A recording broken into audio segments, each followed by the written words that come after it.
الوجهة دابا الدار البيضاء وبالضبط رواق غالغي 38 اللي كيحتضن معرض جماعي عنوانه لا فاغ بلونش إلى غاية 8 نوفمبر.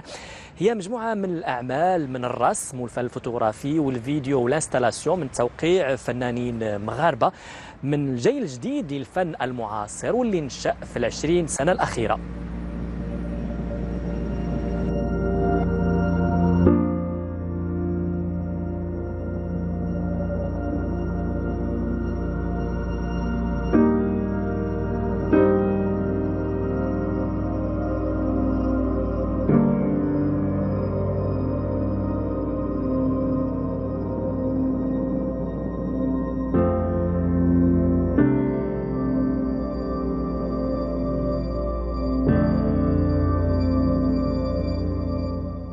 Cette exposition a été faite sous le commissariat de Si Mohamed Tahara, qui est un artiste pluridisciplinaire marocain vivant à Bordeaux en France. Donc c'est une exposition où lui a fait le commissariat, donc il a choisi les artistes. C'est une exposition de la nouvelle génération, de la nouvelle vague d'artistes qui est venue ces 20 dernières années. Bon, bien sûr, la liste n'est pas exhaustive, c'est-à-dire que nous n'avons pas tous les artistes connus sur la scène internationale ou la scène marocaine, des artistes marocains, mais nous avons en fait 18 des plus grands artistes qui existent sur la marocains de la diaspora ou qui vivent au Maroc, qui sont représentants de cette nouvelle vague d'artistes, de cette nouvelle génération. Ça va de Mohamed Elbaz à un artiste qui s'appelle Sana Arraqas, qui est peut-être la plus jeune de cette exposition, qui donnerait à voir ce nouvel élan qu'on voit sur la scène en ce moment.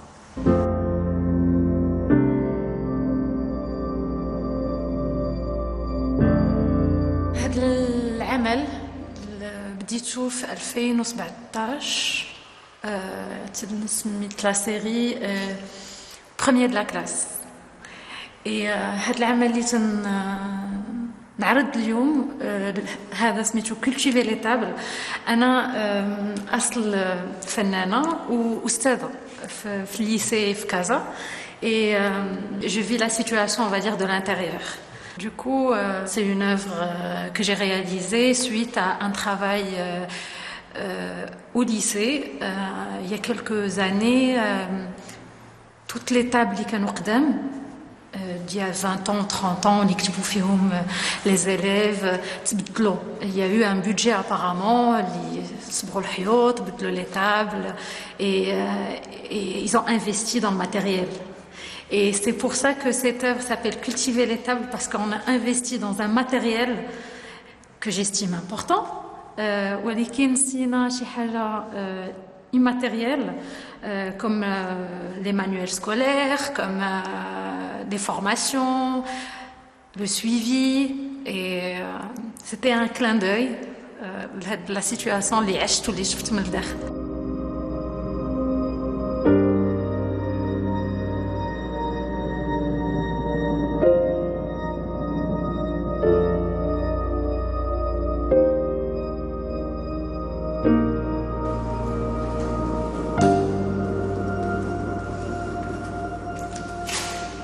هذا العمل سميتو ميكادو.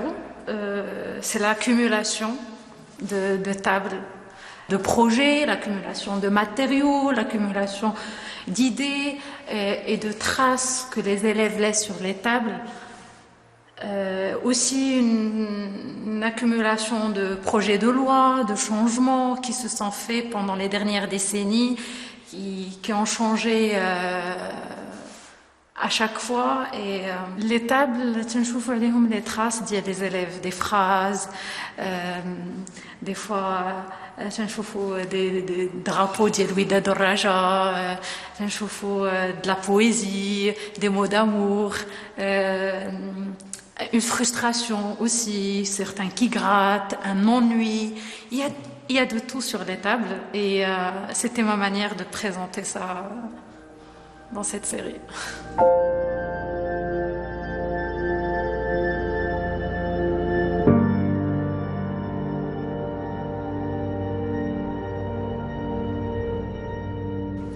Flèche est l'une de mes dernières œuvres. En fait, c'est une nouvelle série où je cherche à réunir deux médiums assez différents. Il y a la peinture, un médium assez traditionnel qui est mon identité depuis toujours, mais j'ai voulu provoquer une rencontre, une sorte de choc avec le néon, qui est donc le côté un petit peu urbain. Ça correspond aussi avec un changement de lieu pour moi. J'ai changé d'atelier, j'habitais un petit peu en dehors de la ville. Je me suis installée à Casablanca, en plein cœur de Casablanca, avec toutes ces lumières. Le néon m'a toujours fascinée. Le néon, c'est la lumière qui prend forme en fait. Il y a, comme d'habitude, mon univers domestique, avec une table, une chaise, c'est les éléments de base de la maison.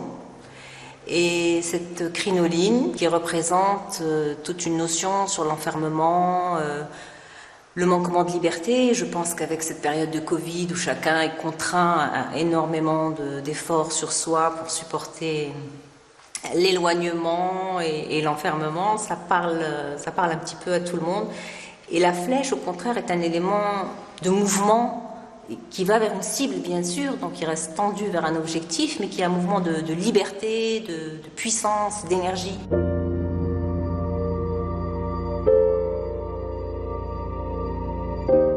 Cette œuvre s'appelle Horizon. Vous avez un néon qui reprend un petit peu la ligne d'horizon. C'est aussi de l'espoir de regarder vers l'avenir, vers l'horizon, d'avoir un regard qui s'ouvre après cette période d'enfermement où on était tous entre quatre murs, où on a beaucoup souffert de ce manque d'horizon. Donc c'est une toile qui est pleine d'espoir, cette crinoline qui est comme une cage mais qui n'enferme personne, il n'y a rien à l'intérieur et elle-même semble voler joyeusement dans cet espace qui est très blanc, qui est un peu comme l'espace de la neige, comme un espace un petit peu spirituel.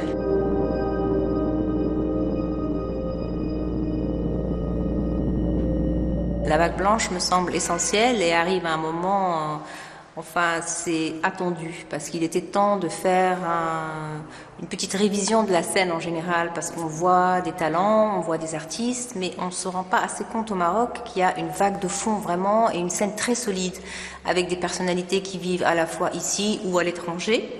Il y a eu beaucoup de mouvements au Maroc et c'est important de remettre les choses dans le contexte historique, de se rendre compte qu'il y a déjà eu des tentatives de se mettre ensemble, de travailler ensemble, des tentatives qui ont duré, puis disons le collectif 212 dont je faisais partie, il y a des collectifs d'artistes comme La Source du Lion, et parfois on a l'impression que ça se dilue, et en fait c'est faux, les artistes travaillent dans l'ombre, il y a énormément d'artistes avec un talent extraordinaire, mais peut-être que la scène n'est pas encore tout à fait prête pour les mettre suffisamment en avant, on n'a pas assez de vitrines pour ça, on n'a peut-être pas assez de galeries ou un marché de l'art assez solide, donc on a l'impression que c'est par petits bouts, et cette exposition montre une force collective, des individualités très fortes. Donc je suis très heureuse de cette occasion justement d'être là, accrochée avec mes pairs et de dialoguer ensemble, de montrer la force de cette scène au Maroc.